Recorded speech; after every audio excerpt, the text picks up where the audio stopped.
Hello students, हम principle of management हम पढ़ रहे थे, जिसमें फ्यूल्स प्रिंसिपल से हमारा स्टार्ट था। तो फ्यूल्स प्रिंसिपल का हमें नेक्स्ट प्रिंसिपल अब पढ़ना है। यूनिटी ऑफ कमांड तक हमने पढ़ लिया था।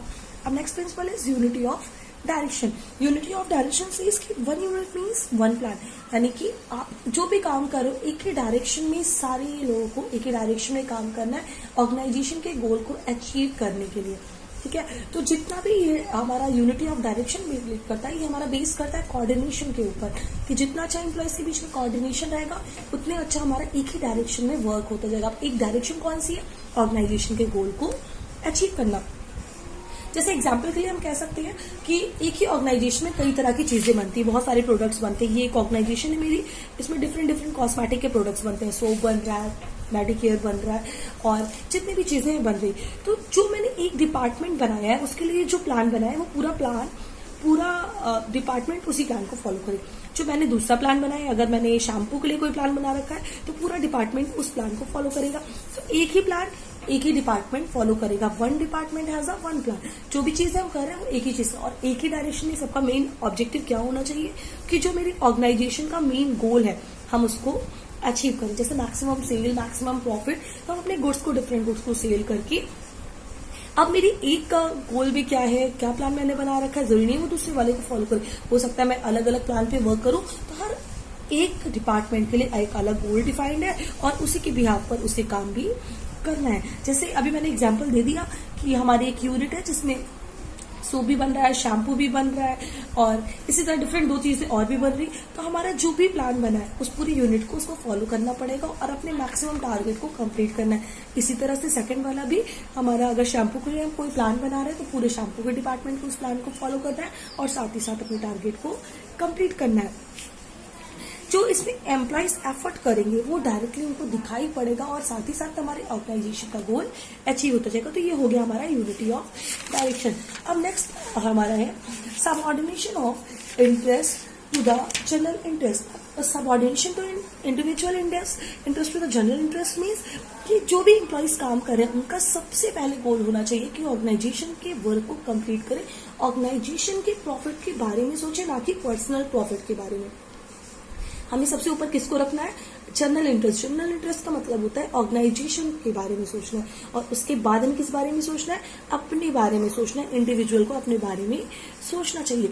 जैसे एग्जांपल के लिए हम कह सकते हैं कि एक मैनेजर जिसे रॉ मटेरियल एक जगह सस्ते में मिल रहा है, एक जगह महंगे में मिल रहा है, तो अब वो मैनेजर अगर अपने प्रॉफिट के लिए सोचे, अपने कमीशन के लिए सोचे, तो हो सकता है वो महंगे वाले ले रहा है। लेकिन अब आप एक ऑर्गेनाइजेशन के मेंबर हो, आपको उस ऑर्गेनाइजेशन के टूवर्ड्स काम करना है, अपनी ऑर्गेनाइजेशन को मैक्सिमम प्रॉफिट प्रोवाइड करना है। तो ऐसी कंडीशन में आपको जहां पर अच्छा और सस्ता रॉ मटेरियल मिले आप वहां उसको यूज करो।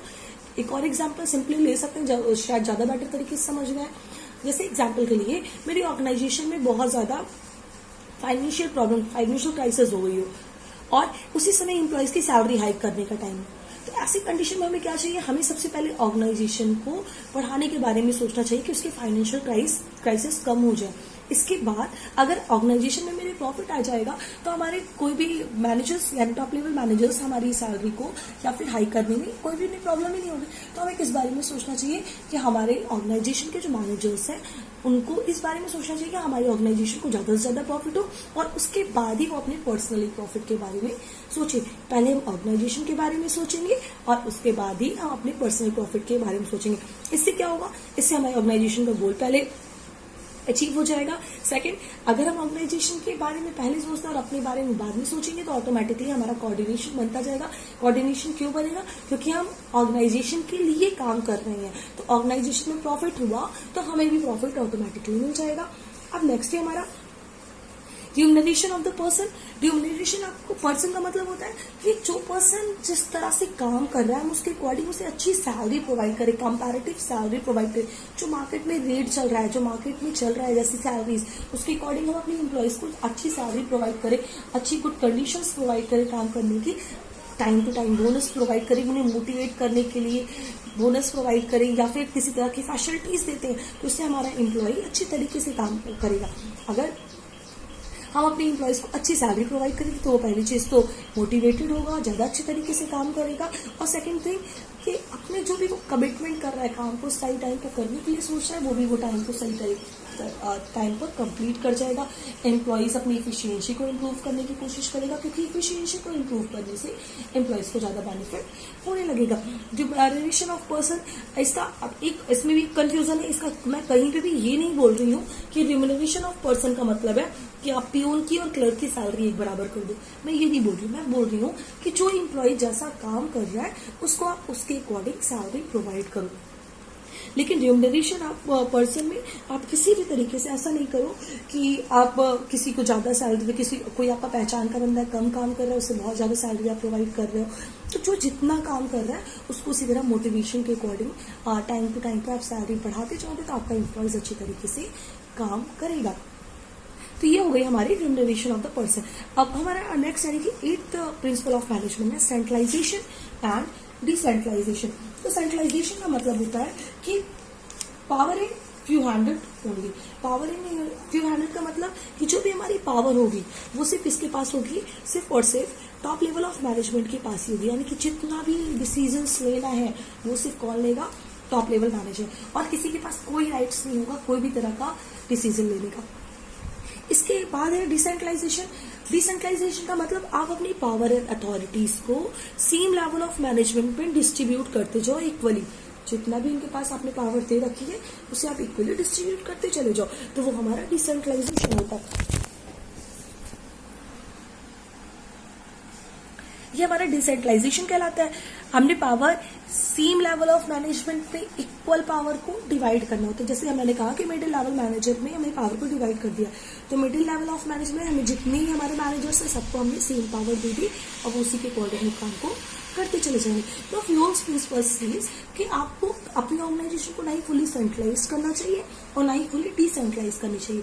जितना जरूरी है उतना ही आप सेंट्रलाइज करो और जितनी जरूरत नहीं है उसको आप डिसेंट्रलाइज कर दो। जैसे एग्जाम्पल के लिए अगर आप यूनिट्स बनाने की बात करो तो यूनिट्स बनाने में आप सारे राइट्स मैनेजर्स को प्रोवाइड कर दो, सेल्स मैनेजर को, प्रोडक्शन मैनेजर को, सबको प्रोवाइड कर दोगे तो आपका डिसेंट्रलाइजेशन करने से आपका वर्क बर्डन कम हो जाएगा।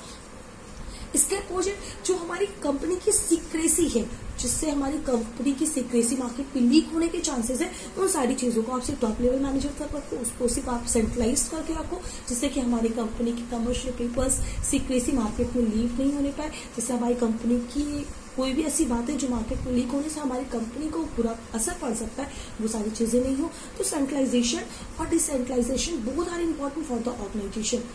जो हमारी सीक्रेट थिंग्स है उसके लिए हम सेंट्रलाइजेशन यूज करें, और जो हमारी कॉमन थिंग है जिससे हमारा वर्क बर्डन लेस होने वाला है तो उसको हम डिसेंट्रलाइज कर दें, और उससे डिसेंट्रलाइज करने से हमारा वर्क भी कम हो जाएगा और साथ ही साथ एम्प्लॉइज अच्छे तरीके से काम भी कर पाएंगे, जिससे उनके पास अकाउंटेबिलिटी आ जाएगी। फिर नेक्स्ट है हमारा प्रिंसिपल ऑफ स्केलरशिप। अब प्रिंसिपल ऑफ स्केलरशिप बहुत इंपॉर्टेंट है। प्रिंसिपल ऑफ स्केलरशिप कई बार एग्जाम में आता भी है। प्रिंसिपल ऑफ स्केलरशिप, ये मैंने एक पिरामिड बना रखा, आप शायद देख सकते हो, ABCD और दूसरी साइड लिखा है FGH और I।